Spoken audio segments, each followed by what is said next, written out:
All right, this is going to be probably the last video that I make about Eric Bieniemy, but I just felt like I wanted to set the record straight. I touched upon this in another video, but anyway, let's get into this one.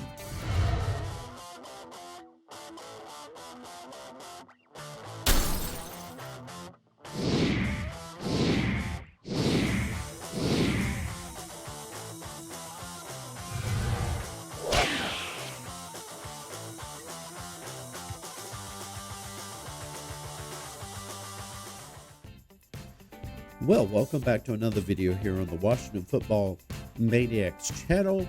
I am still sick, so bear with me as I sound nasally. Been getting over this COVID virus for the third time. It's so lovely. You just got to love it. But anyway, if you're a Commanders fan, even if you're not, please consider subscribing to this video. We put out a lot of great content. And also when you do, make sure you hit the notification bell so you won't miss any other videos. We try to keep a regular release schedule, but occasionally you might see a video that's released midday or a little bit later than 6:30 and things like that. So you just want to be aware of when these videos comes out. So Eric Bieniemy, obviously, you know, we mentioned this in the introductory press conference video for Dan Quinn, that Dan Quinn sat down, had a great conversation with Eric Bieniemy, wished him well, but said he would not be on this team, would not be on this coaching staff for the Commanders. So Eric Bieniemy has been jettisoned on to better pastures, greener pastures, whatever you want to call it. And I do wish Eric Bieniemy well. Things I have kind of noticed with when I'm looking at social media is the fact that you have a lot of fans more of Eric Bieniemy than necessarily just fans of the team, but a lot of fans who are constantly asking, why didn't they give Eric Bieniemy a shot? You know, they only gave him one chance and that was it. And I mean, honestly, even some of those fans who did watch the games and still think that way are not really breaking down and looking back on it with a critical eye and seeing these are definitely reasons why Eric Bieniemy probably should not have been retained. I think the biggest reason was the fact that, I mean, if you look at rankings of the offense actually ranked worse. It was a step worse, but you know, they were 25th overall this past year, whereas after Scott Turner, they were 24th. So really, honestly, no improvement at all. You know, you would have hoped that with Eric Bieniemy that the offense would have at least went up to maybe mid-pack. I would have said that if the offense was about mid-pack of the league, I'd be like, you know, he did improve things. You know, 15th or 16th. That's honestly, that's a big step up from 24th. And I felt, you know, it wasn't just that. Now we did have some, you know, a handful of games where the team scored 30 plus. Now we have to go back and look. I can't remember which one of those games in which the defense scored, but I know the defense didn't really help out that much this year either, which also played a role in how bad the offense was. But when you look at, you're breaking down Eric Bieniemy's offense, there was a lot of times that he had Sam Howell with these 5 and 6, 7 step dropbacks. And we just didn't have the protection up front to afford Sam Howell to have that many dropbacks, long dropbacks like that, you know, and then having long developing pass plays as well. It just, honestly, it wasn't really, I think, the right formula. I think that Eric Bieniemy's offense works when you have a good offensive line, you have a veteran quarterback. But when you don't have those things, I think things are going to struggle. I think things did struggle. We were not a well balanced offense. I like to see more of a running game involved in the offense. Whether if the running game is their traditional quarterback lines up under center, hikes the ball, and hands it off to the back, or if it's a pistol formation, if it's a shotgun formation, whatever it is, that I just would have liked to have seen a lot more running because we had the talent in the backfield to do it. And the times that, B Rob had the opportunity to run rock, he would run it. He would show you some nice runs, and then all of a sudden he's not given the football again. And so I couldn't really understand that from Eric Bieniemy. I really felt that he should have had a little bit better balanced offense. I don't think that things were just all the time. I don't think that he made adjustments like he should. He finally adjusted with having a quicker passing offense 4 or 5 games into the season after Sam Howell was getting killed so much, getting sacked. Now, yeah, certainly you can't blame that completely on Eric Bieniemy. A lot of that was blamed on Sam Howell as well for holding on to the ball too long. I get that too. It's not all on Eric Bieniemy. But I think as well, I just feel that the offense wasn't well balanced. And I don't think it was always because of the woes on the offensive line. But if you want to get technical with the offensive line, I mean, Eric Bieniemy had full control of the offense. He was the assistant head coach. He had full control of the offense. He didn't let Ron Rivera in on much of anything on that offense. So he had his choice of coaches to bring in. He brought in another offensive line coach this year, and it was really a downgrade. He brought in Wiley from Kansas City. That was a downgrade. I want to say that I'm not quite sure if it was his decision with Nick Bates or not, but still, you could say, well, he had to deal with a bad offensive line. I'm like, well, he's the one who chose the coach. He helped to determine which players needed to be on that offensive line, and it just didn't work. And he didn't make the adjustments quick enough, I felt like. And I'm not sure at one point was it that Ron Rivera stepped in and said we needed to make changes on the offensive line, or if it was Eric Bieniemy that finally said we're making changes. Whatever it was, adjustments were not made quick enough to really help the team. And I think after a while too, when you have your quarterback who's being dropped back, I don't know, 60-70% of the time, and he's just going to get killed eventually. We all have coined the phrase Patrick Ramsey'd, and I think there's a lot of truth to that with how that Sam Howell was really being utilized.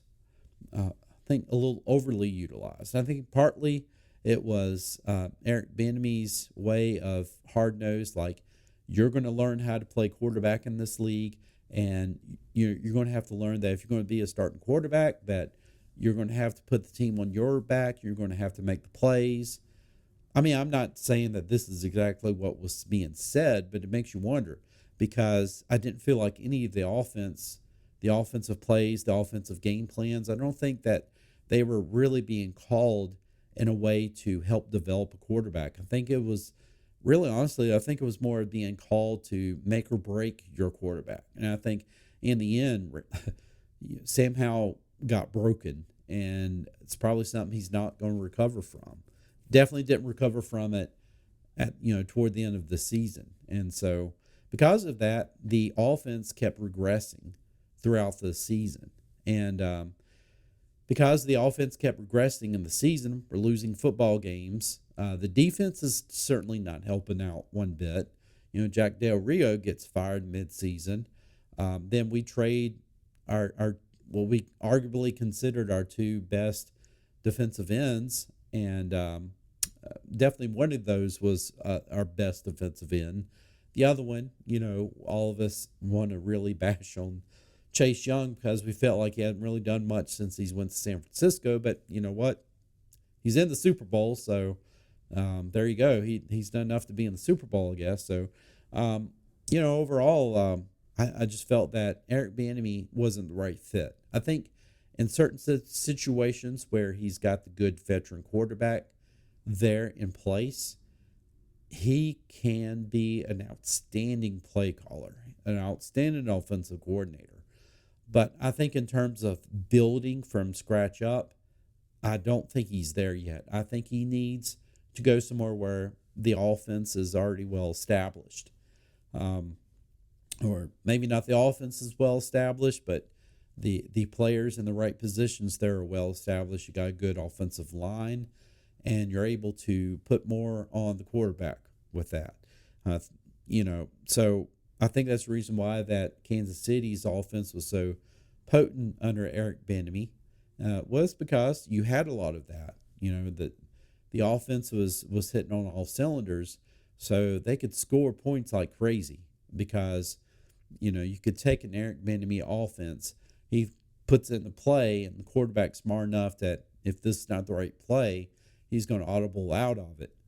But you didn't really have that as much here in Washington. I'm not blaming Sam Howell for not being smart. I'm just saying the experience level much different from what it was with Patrick Mahomes and KC. So overall, it just felt like it wasn't the right fit. And so whenever I see people questioning after the fact, why didn't Eric Bieniemy get an opportunity to interview for the head coaching position? Well, number one, he did. He did interview for the head coaching position, and it was a good interview from what we heard. But then, it's also why has he not, really been given another opportunity as an offensive coordinator? Why are you just, the NFL's out to get him? Is it skin color or what? I mean, I've heard a lot of this, and honestly, at the end of the day, I think you have to look and see how well does he work with other coaches, because we talked about this in the introductory press conference video, that you have to have a coaching staff that's all under one vision, on the same page, and if you're not going to have that, then you're really going to have some issues. And I'm not sure if Eric Bieniemy was ever on the same page with. We know that Jack Del Rio and Eric Bieniemy did not get along, and then you have, probably some issues with Jack Del Rio and Ron Rivera as well. So, I mean, I'm not going to manufacture that, but I'm just, maybe, who knows? At the end of the day, I'm not sure if there were shared visions, and that's not all on Eric Bieniemy. I think as a head coach, a general manager, whoever, you're Ron Rivera, you need to go out and make sure that you hire coaches that share your same vision. And I don't think that Eric Bieniemy shared the same vision with Ron Rivera. We can go back and check the math on that by looking at what Ron Rivera said in the 2022 season. And he basically said that he wanted a 2-to-1 ratio run to pass for the offense. And then he turns around and he hires Eric Bieniemy, who is anything but. And so I don't think that was a shared vision right there. And certainly, again, we know that Eric Bieniemy and Jack Del Rio didn't share the same visions. And so just because you're on offense and you're on defense doesn't mean that you don't get together and make sure that you're on the same wavelength. It's not like it's two different teams. You're all on the same team. So you have to be able to share the same vision. You have to know that what you're doing on offense jives with what you're doing on defense and vice versa. And I'm not sure if you ever had that. And I think at the end of the day, when you bring in a new head coach and he is hiring his staff, I think that it's customary anyway for a coach to hire their own coordinators. But I think at the same time, it's also important that the coach really makes sure that he hires position coaches and coordinators that share his same vision. And I think at the end of the day, you probably had guys like Chip Kelly and maybe Kubiak. I know his name was thrown in there as well. and of course Kingsbury, who probably shared the same vision as what Dan Quinn was wanting for the offense. And of course, again, to have the defense and the offense working as one well-oiled unit. And let's not, we're forgetting about the special teams. Still got to look at that as well. So special teams is just as much part of as anything else. So I think at the end of the day, I think the reason why that Eric Bieniemy did not succeed, I don't think that there were shared visions. I think that a lot of times that who's not willing to make the adjustments, at least, I mean, we all could see it week in and week out. We were like, they need to make adjustments on offense. And it seemed like there were no adjustments made until like midway through the year. And again, can't necessarily blame all of that on Eric Bieniemy, but I think we can blame a lot of it on him and a lot of it on Ron Rivera as well. And I think, I don't know, I just, again, I feel like Eric Bieniemy will shine when he is an offensive coordinator or head coach with a team that already has a veteran quarterback established, has a decent offensive line, and can already implement his style of offense that way. I mean, honestly, I don't expect Kingsbury to come in and have a fabulous offense right from the get-go. I think he's going to struggle. If we don't have enough dressed on the offensive line to change it, to make it stronger, his offense is going to struggle as well. So I think until you start to get the right quarterback in place and a good offensive line, the center position is extremely important. To me, it's just as important, if not more, than that left tackle position. So you've got to address these in order for any offense to really work. And the long and short of it is that if you ask why wasn't Eric Bieniemy given another opportunity as an offensive coordinator, look at the offensive ranking, compare that to 2022. I think look at Sam Howell's regression, look at the imbalanced efforts on the offense as far as pass run, just overall, and then look at how the offense in general regressed from the beginning of the season to the end. I think you'll see, late adjustments here and there. To me, there wasn't enough to warrant another opportunity for Eric Bieniemy. And in the end, you have a new head coach. You expect him to bring in his own guys. And that's just the fact of the matter. He's going to bring in his own guys. He wants those guys to share his vision. And I think in the end, that ultimately works better for your team than to have someone who's a holdover. To me, that is the old-fashioned Dan Snyder way of doing things, is having the ownership group to pick out all the coordinators before the head coach is hired, or to just keep the old coordinators around and tell the head coach that this is what we have, need to work with it. Folks, it just doesn't work like that. So I wish Eric Bieniemy well. This will be my last video that I'm going to make about Eric Bieniemy because we're moving on to greener pastures. And I know I'm going to get a lot of flack on this video anyway because there's going to be a lot of folks who are not even going to watch the video, who's just going to comment based on the video title I put up on this. And then you're going to have some who will, throw in their negatives, who will at least be nice enough to watch the video. But folks, in the end, this is not bashing Eric Bieniemy.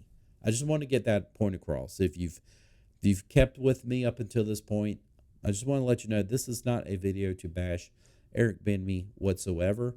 This is just the reasons to point out, because people keep asking the questions. They don't understand why you don't give Eric Bieniemy a better shot. Why is it seems like he's always in a position where he never gets the shot? Well, I'm just showing you, telling you from what I saw this year, it doesn't warrant another shot. But hey, if Quinn had kept him around and said, we like him, we want him to stay around, I would have supported that too, but there would have had to have been some changes with his play calling, with the offense in general, in order to see if he could have been successful. So that being said, folks, let me know in the comments your thoughts. We're gonna close the book on Eric Bieniemy. I wish him well, but now it's time to focus on the future, and that we're definitely going to do here on this channel, folks. Hope you enjoyed this video. If you did, give it a like, give it a share, let me know. And with that said, I will see you in the next one.